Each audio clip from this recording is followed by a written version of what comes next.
Well, let's go to Morocco, and the UN's Climate Change Summit, COP22, is pushing into extra time in Marrakech. Delegates are still haggling over a roadmap to implement the Paris Agreement, the UN's deal to curb global warming. The summit's been underway for almost 2 weeks now, and talks are expected to stretch into the night.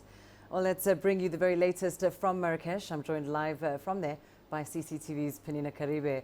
Penina, of course, it is the last day of the event. What can you tell us about the highlights of the final day of COP22? Well, Lindy, a very, very long day here in Marrakech. And first of all, I have to apologize. There's a lot of noise coming from here. There's a lot of activity just behind me, Lindy. Directly behind me is the main plenary. And in there is where the whole day these delegates have been gathering. Now, just a couple of seconds before we went on air, there were scores of Moroccan delegates who gathered here and they were singing their national anthem. They were celebrating their Independence Day. Obviously, very keen to not miss out on this important day in their calendar. But coming back to your question, of course, like I mentioned, very long day here in Marrakech.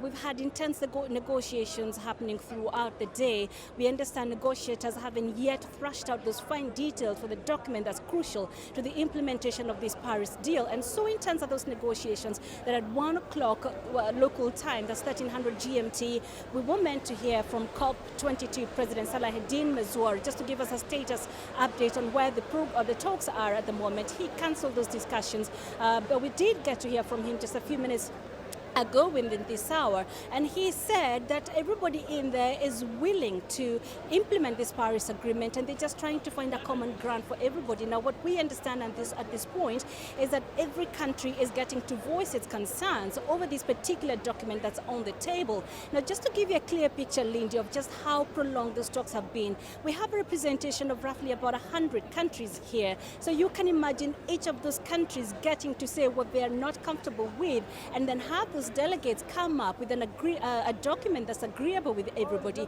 So we're looking at talks that could obviously drag on throughout the night, possibly even much of tomorrow, Saturday. But obviously expectations very high, people getting a bit tired. The COP president was asked, when do we get to go home? And he said that's really not up to the COP22 secretariat, but up to the delegates. As soon as we have something tangible, then they will announce that to everybody here and maybe have this COP22 wrapped up, Lindy. Oh, let's see how it all ends. Thanks very much, Penina Karibe, live for us there on the final day of the COP22 conference.